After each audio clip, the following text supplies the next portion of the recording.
Bismillahirrahmanirrahim. Assalamualaikum warahmatullahi wabarakatuh. Selamat pagi anak-anak.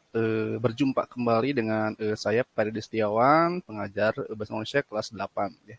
Anak-anak, hari ini kita akan coba belajar atau mempelajari tentang teks berita. Nah, istilah tentang berita ini tentu saja bukan hal yang asing lagi ya, karena hampir setiap hari kalian menyimak dan membaca berita baik di televisi maupun media sosial.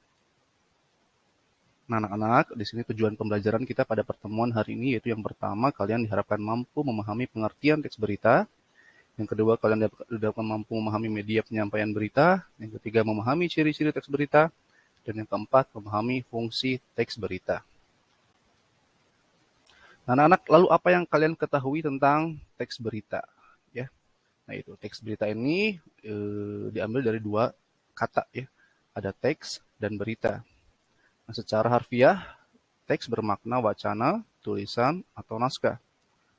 Sedangkan berita menurut Kamus Besar Bahasa Indonesia dimaknai sebuah cerita atau keterangan mengenai kejadian atau peristiwa yang hangat, dan berita juga bisa diistilahkan sebuah kabar. Nah, itu dari sini dapat kita simpulkan bahwa teks berita adalah teks yang melaporkan kejadian, peristiwa, informasi mengenai sesuatu yang telah atau yang sedang terjadi. Jadi, berita ini hanya berfokus pada sesuatu yang telah atau yang sedang terjadi. Sedangkan peristiwa yang belum terjadi tidak bisa disebut sebagai berita. Lalu selanjutnya ada media penyampaian berita. Yang pertama adalah berita bisa disampaikan melalui lisan, seperti yang sering kalian tonton di televisi, yaitu anak-anak ya. Kemudian yang kedua, berita juga bisa disampaikan melalui media tulis atau cetak. Ini seperti surat kabar atau koran.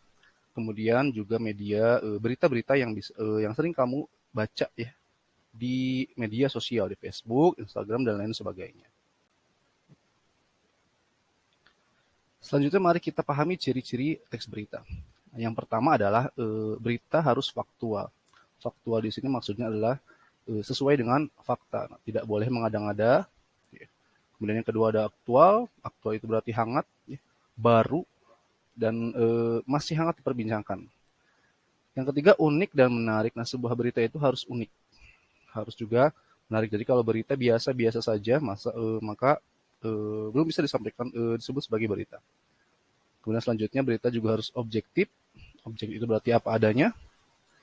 Nah, selanjutnya terdapat waktu dan tempat kronologi kejadian, kemudian bahasa yang digunakan harus baku. Baku itu berarti harus sesuai dengan kaidah, kemudian sederhana dan komunikatif. Tentu saja bahasa pada teks berita harus mudah dipahami oleh pembaca. Nah, yang terakhir di sini ada fungsi teks berita. Ya, jadi manfaat berita adalah yang pertama, menyajikan informasi aktual dan dapat dipercaya kepada masyarakat selaku komunitas sosial. Selanjutnya, sebagai penyebar informasi bagi masyarakat tentang akan terjadinya fenomena alam tsunami, misalkan longsor, gunung meletus, dan lain sebagainya. Kemudian fungsi berita yang ketiga adalah membantu masyarakat untuk bersikap terbuka. Itu yang keempat, membantu masyarakat mengambil keputusan. Kemudian berita juga bisa sebagai hiburan, kemudian sebagai bahan pendidikan, menambah pengetahuan, bahkan bisa dijadikan sebagai iklan layanan masyarakat dan promosi. Nah, itu dia anak-anak materi terkait dengan berita pada pertemuan kita hari ini ya. Nah, barangkali ada pertanyaan atau